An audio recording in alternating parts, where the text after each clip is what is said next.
Hi, my friends. We are getting ready to read chapters 6 and 7 of If We Were Giants. Here we go. Kira's heart was thumping as she made her way through the doorway slowly and gently so the bamboo curtain wouldn't clack. She realized she was more afraid of getting caught by her mother and father than she was of being outside all alone. But she had heard their sleep, breathing, even heavier than normal when passing by their private quarters. Those two were definitely out for the night. She tiptoed down the wooden porch steps, skipping the creaky ones. Scanning the courtyard, she was relieved to see that no one was out. Tico had been right. All the grown-ups were just as exhausted as Taro and Diana after a full day of festival preparations. It was quiet and still, which made it that much harder not to scream when the lid of the wicker basket came flying off and Tico popped his head out. "I knew it," he whispered fiercely. "Shh."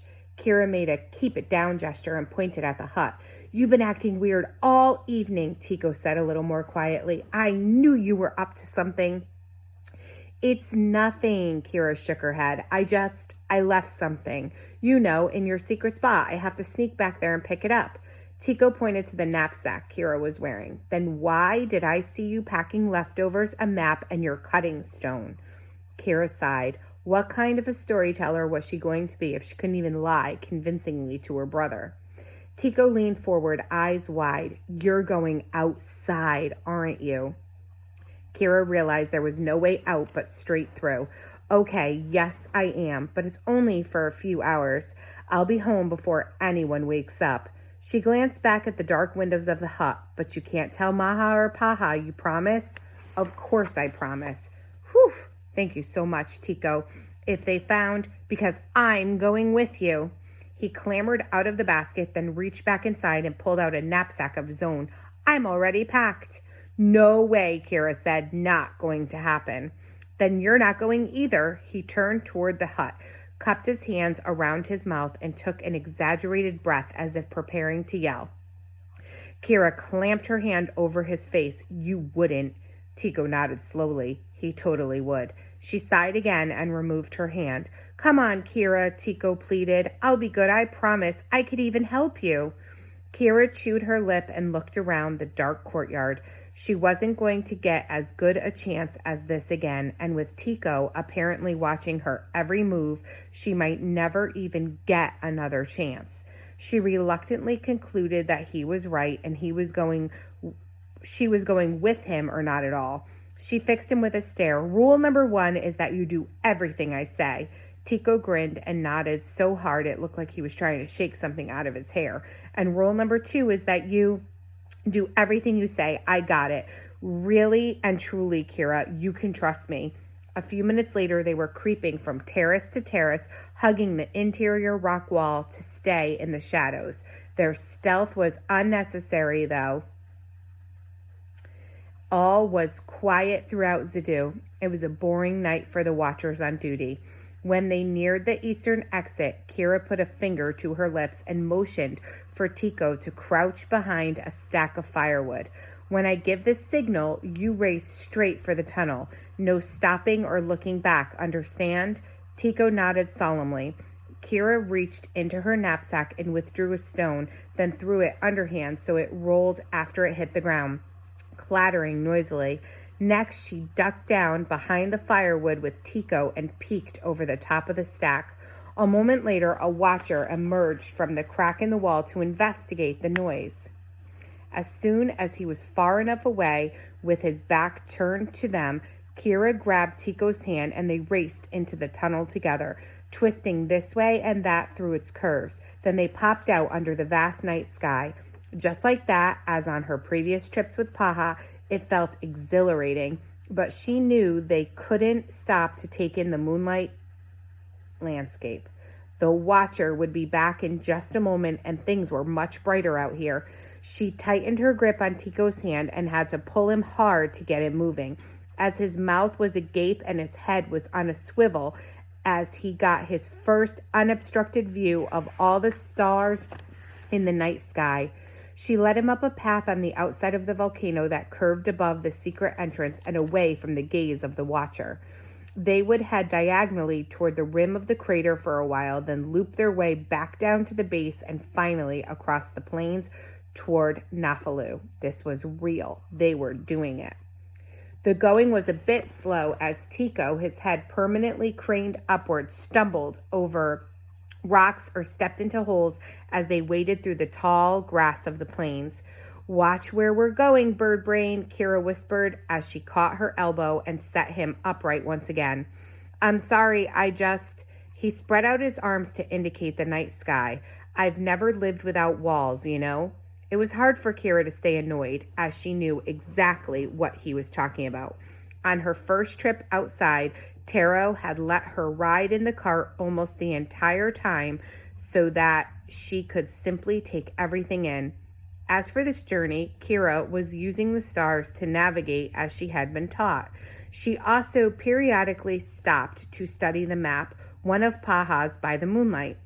If a group of takers was actually camped out near the village of Nafalu, then she figured there was only one place they could be: a lone copse of woods by a bend in the river about a 20-minute walk north of the waterfall.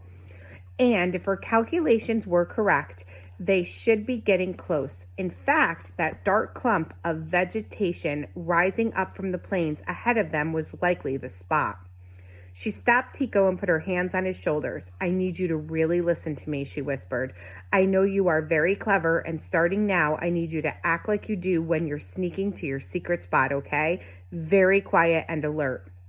Tico nodded solemnly. He mouthed, "I promise," to demonstrate how quiet he could be.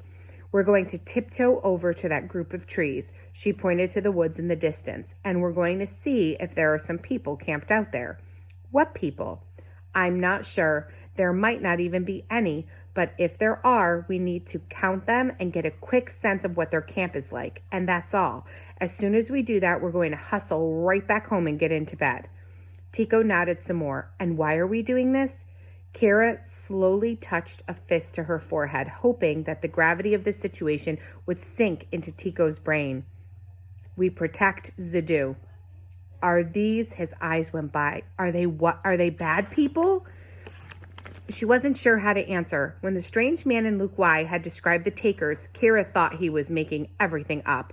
But when Maha spoke in such worried tones, it made Kira think twice. She frowned. What could Zaduans actually learn about outsiders when they strayed within the crater walls all the time? The Watchers were just guessing at the potential threats to the community.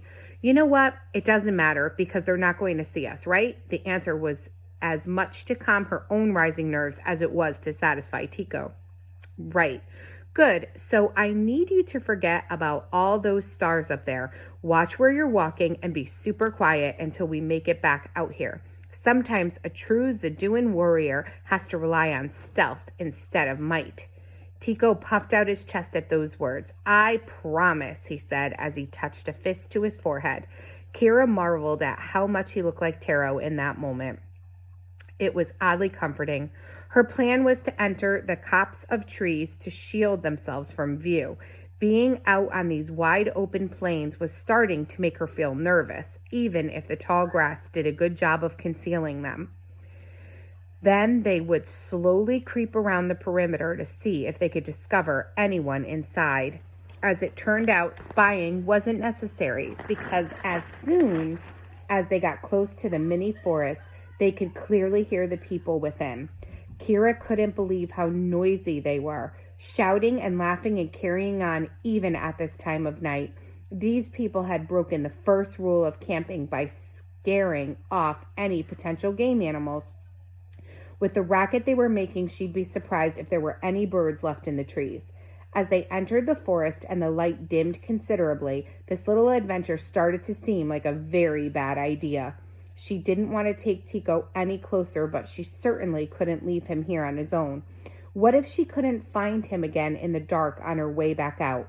All Kira felt like doing, if she were being honest, was turning around and running all the way home. She glanced down at Tico, and as they listened to the boisterous sounds of the camp, the look on his face made it obvious he would be fully in favor of the sprinting home plan. She grabbed his hand and took a step back out of the forest so that, Ah! A scream cut through the rest of the camp noise, a primal sound of pain and fear. Kira felt a moment of water-need weakness before her resolve stiffened. She intended to do her part to protect Vidu. No matter what, even if these were takers and they posed a real threat, then her people had to be warned.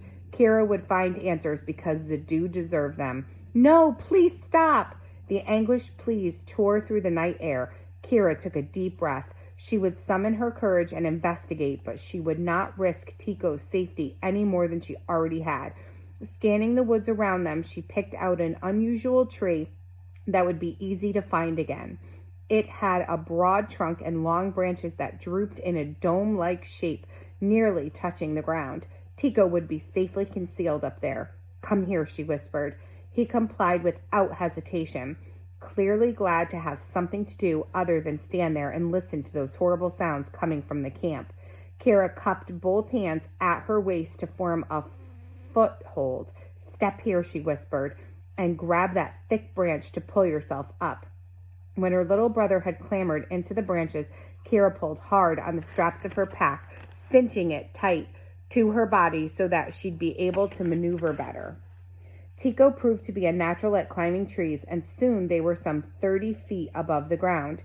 Kira decided this would be more than high enough to hide her brother from anyone who might walk beneath.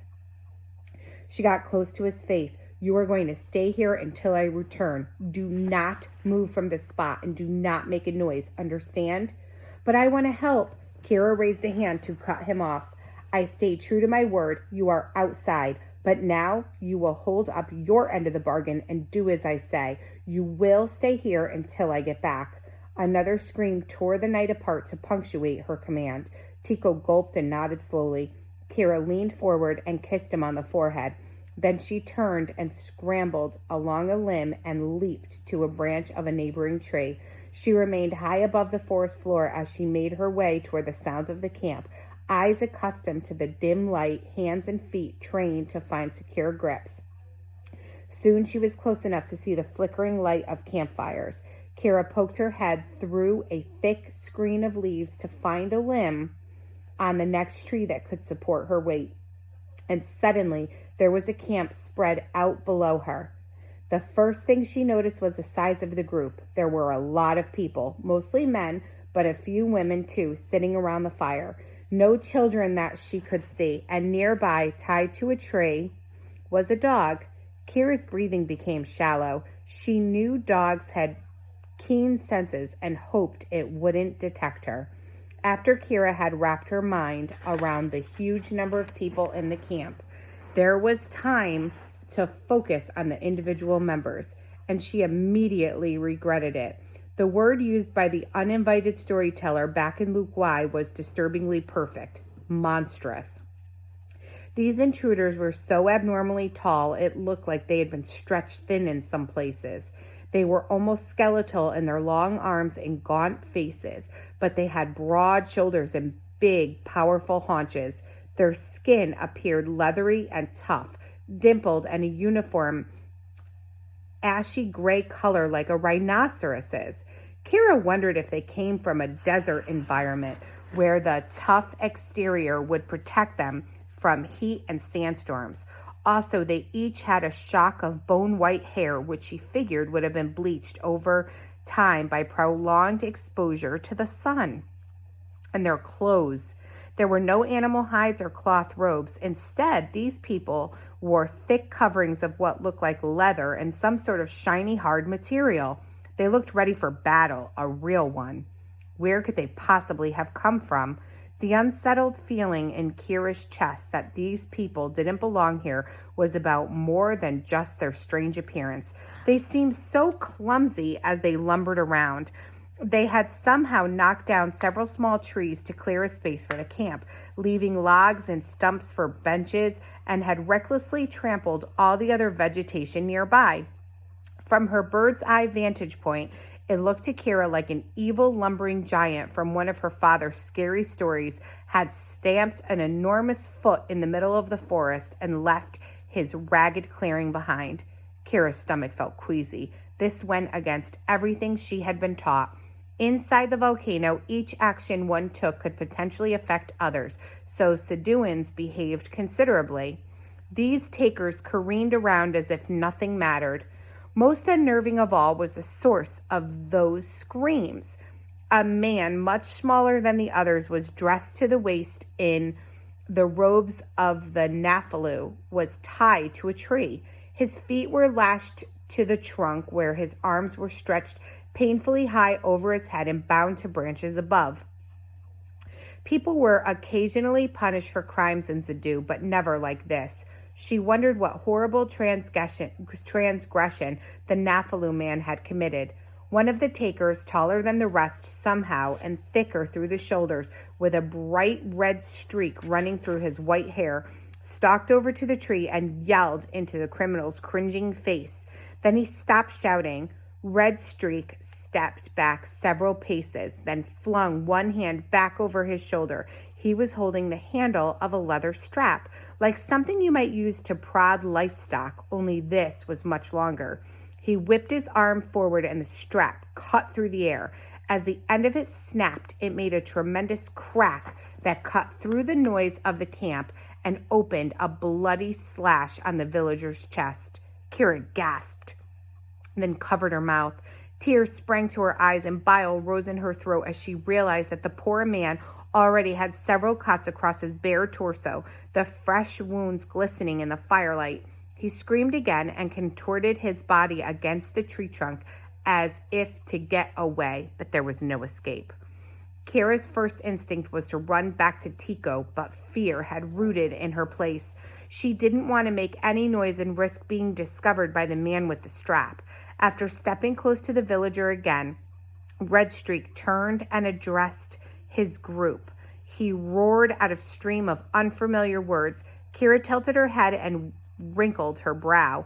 During her travels with Taro, she had noticed that people from various villages had slightly different ways of talking, yet she was always able to understand them with no problem. This wasn't even close to the same thing. After Red Streak shouted, the general tumult of the camp quieted considerably. He was clearly the leader. As the big man gestured broadly at the prisoner he had been tormenting, and everyone else in the encampment shifted positions or drew closer to observe the little scene, the meaning of his words were clear enough. The man from Naphalu was ready to talk now. Red Streak planted his boots in a wide stance in front of the villagers and crossed his unusually long arms over his chest. When he spoke again, it was in words that Kira could make out, although in a rough, unfamiliar accent. The phrases came together hauntingly, like when Tico was just learning to talk. How many number people in village? Red Streak said, pointing to a general direction of Naphalu. He then made punching gestures and mimed swinging some sort of weapon to emphasize his next words. People who make war. The small man tied to the tree shook his head and eyes welling with tears. Please, Naphalu is a peaceful tribe. We have lived here for many years and had no problems with anyone. We only want... Crack! Red Streak snapped his cruel strap on the side of the tree, a clear reminder of what would happen again if his question wasn't answered. The villager, a captive, not a criminal, Kira realized, looked around the camp desperately but saw only sinister gray faces looking in his direction. Kira tightened her grip on the tree limb as the man swallowed heavily. All Naphalu men are trained to fight. Crack! Number! Red Streak growled. Give me number! The prisoner hung his head in misery and mumbled something inaudible. Red Streak reared back again with the long leather strap, and Kira winced, her whole body cringing in awful anticipation. But before he could deliver the punishing blow, another man emerged from the group. This new warrior, with a streak of his hair that brought to Kira's mind the color of yellow thatching grass, stepped in between Red Streak and his captive. The first man, the leader, yelled something at this newcomer. Yellowgrass put up both palms in a placating gesture and spoke to Red Streak in more of those words that Kira could not begin to understand. Finally, Red Streak took a few grudging steps backward and made a sweeping gesture with his hands at the prisoner as to say, "He's all yours." Yellowgrass approached the tree slowly and held a cup to the captive's lips for a few moments. The poor man gulped gratefully. Redstreak waved a hand dismissively and shook his head in disgust at the small gesture of kindness. When Yellowgrass spoke, it was in the language of the Naphalu. The words came slowly, but not nearly as forced as they had been with Redstreak. "Please, to answer questions," he said. With a quick but pointed glance at Redstreak, he continued, "I fear more pain if this you do not do." Yellowgrass sighed. "How many fighting men living in the village?" He bent close to the prisoner to hear his whispered answer. Yellowgrass turned and addressed Redstreak in that strange language. The number must have been low because upon hearing the report, the great warrior chuckled. A rumble from deep in his chest that got louder and louder until he threw back his head in a full-throated laughter. His campmates raised their cups and joined him. Finally, Redstreak collected himself, spread his arms out, and patted the air with his palms to indicate the need for silence. When the crowd had simmered down, he turned his attention back to the interrogation. He spoke to Yellowgrass while looking and gesturing at the captive, clearly wanting another question to be asked. Yellowgrass spoke to the prisoner using mime gestures to augment the limited language between the two. The man from Naphalu merely shook his head, eyes wide in confusion and watery from terrified tears. Kira watched as Redstreak grabbed something belted around his waist. It was a long handle of some sort, wrapped in cloth, and began benign looking. But then Redstreak flicked his powerful wrist with a long, sharp implement, came shooting out with a hiss. Kira shivered, reminded of the dangerous retractable claws of the mighty lion in the stories that Taro had told her. This weapon was silver-toned, about 4 feet long, and ending in a sharp point, like a very long cutting tool. But it was impossibly lean, clearly not crafted from stone. Whatever material it was made of shone and shimmered in the firelight. Redstreak slashed it this way and that, carving a pattern as the brutal instrument whistled through the air. Then he stepped forward, pushed Yellowgrass out of the way, and held it right under the prisoner's nose. The Naphalu man shook his head carefully so as to not come in contact with the sharp edge of the weapon in front of his eyes. "No," he said, "I have never seen anything like that." More laughter erupted from the assembled crowd. Redstreak turned his head and barked another command at Yellowgrass. "What do people of village use?" the fair-haired man asked. "To make war." "What do people of village use?" The captive stared back with empty eyes. "We protect our village with spears." Yellowgrass turned to Redstreak and mimed throwing a spear. The big warrior chuckled again and thrust his face close to the prisoner's. "Sticks!" He spat the word out like it was a profanity. A bad word. We learned that last chapter. Then he extended a crooked gray talon of a finger. "You fight with sticks." He poked the man's chest with each word. Then with 2 hands, Redstreak raised his silver instrument in the air, spun around, and in one fluid motion brought it crashing down on a long, hanging tree branch. Kira gasped as it went through the wood with no resistance, leaving a neat little circle poking out of the trunk as the branch fell to the ground. She shuddered. You didn't need a storyteller's imagination to picture what would happen if those men brought such weapons into battle with the people of Naphalu. It would not be a battle at all. Kira's whole body tensed as she felt the branch she was sitting on start to bounce. Oh no, one of their scouts? The thought flashed through her mind that if she were discovered, it would be bad for her, but much worse for Zadu. She whipped her head around, prepared to leap from the branch, but it was just Tico, slowly making his way toward her. He must have followed her at a distance. Kira's relief lasted only half a moment. She did not want her little brother to see any of this. She held up a hand and mouthed, "Stop!" But it was too late. Tico's eyes went wide as he surveyed the scene below them, a look of pure terror stealing across his face. He pried his gaze away from the camp and shuffled along the branch, moving toward Kira. He took one hand off the limb and reached for his sister. The gesture broke her heart. He looked just like he did when he was frightened, toddler seeking comfort. The branch dipped sharply as he moved to her end. On instinct, Kira's hand shot out and grabbed a limb above to stabilize herself. The branch they were on cracked and broke in half. Kira's stomach flipped, but she had the presence of mind to tighten her grip overhead and was left dangling in the air. Tico reached wildly for her, but that was not nearly quick enough. He plunged down into the middle of the camp.